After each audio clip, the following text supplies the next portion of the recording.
It's Eileen Fee of Transform Your Body Fitness. I'm a physical therapist and a fitness coach. And what I have for you today is planks. Do you have back injuries? Doesn't matter what kind of back injury you can name. Herniated discs for your neck and back, spinal stenosis, scoliosis, anything in between. If you're not doing planks, you are going to further your injury and you're going to keep yourself from living an active lifestyle. You have to do planks. There's just no ifs, ands, or buts about this. Now, if you don't have back problems, you should be doing planks to keep yourself from having back problems.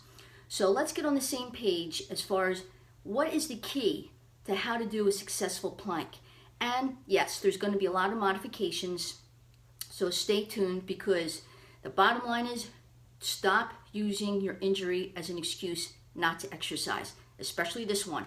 So, the key to doing a successful plank is finding what I call neutral spine. Now, when most people sit, they're sitting flexed like this. There's not even a question. That's how society is.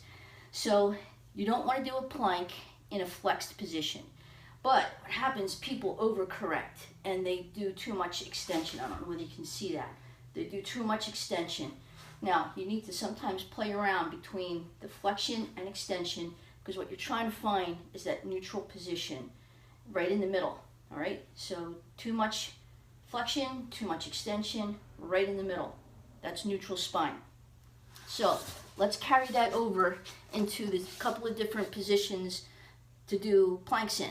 The first one, I'm going to go hardest to easiest. All right? So the hardest one is really when you're in a position like this. You're on your forearms, and the key is alignment with this whole thing. I'm trying to get in a position you can see my whole body. Have your elbows lined up with your shoulders.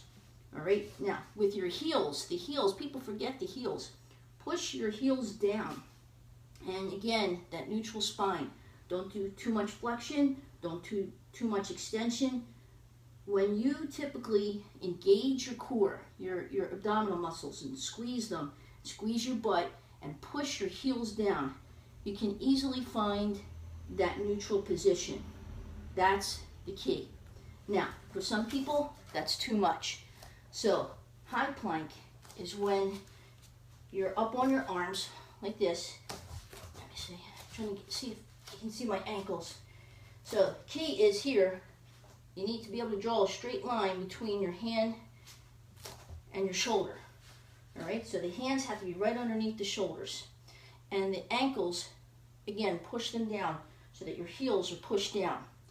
And try to find that neutral spine when you engage your core and push those heels down. Okay? So that's high plank. And that's a very basic one.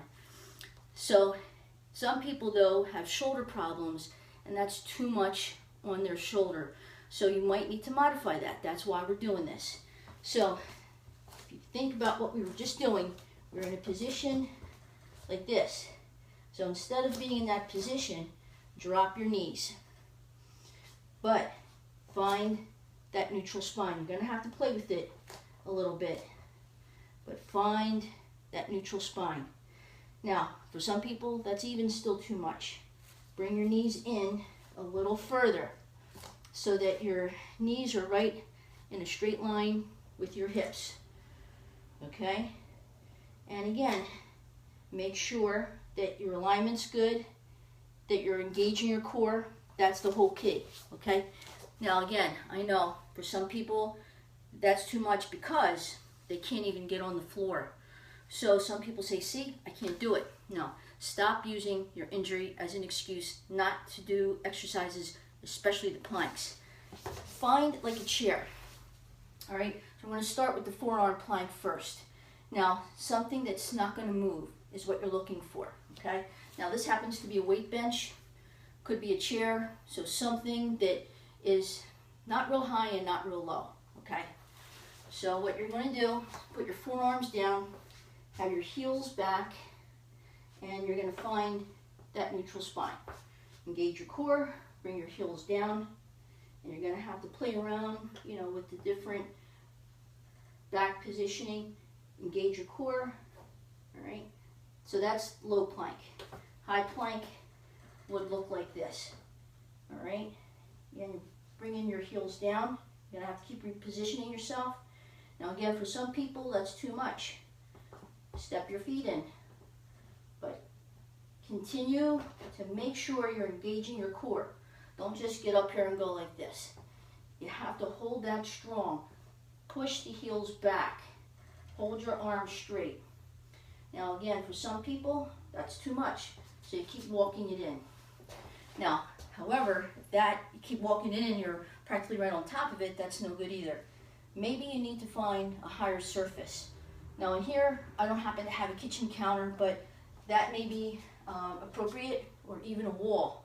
But the idea is you're holding on to something a little higher, doing that same kind of an angled position, engaging your core and pushing your heels down while you're maintaining the neutral spine. So what's the point here? Maintain the neutral spine. You have to do that because when you do that and you're doing these exercises and you're holding each of those positions for like a minimum of like 5 or 10 seconds. And if you can only do that, repeat it like 6 or 7 times. But if you can build it up to holding it at minimum of like 30 seconds, some people even do it for 45 seconds to a minute. I know that's hard, but if you can little by little by little build that up, the strength that you're building in your core will protect your spine. That's the key here. You need to protect your spine, because even if you have horrible injuries and degeneration and osteoporosis and all of these back problems that you can name, it will protect the spine. The muscles in the abdominal area and all the back muscles, if you were ever to look at an anatomy book to see how thick those muscles are, and if they're strong, that will help you to decrease your pain and to live a more healthy and active lifestyle. Because the bottom line is, it's about staying as healthy as you can for as long as you can. And it's about finding ways to modify, to do things in order to build that strength up. So there's more to come in this series of don't use your injury as an excuse not to exercise, and to be able to bridge the gap between physical therapy and home fitness. Have a great day, everybody. Stay tuned. More to come. Stay healthy.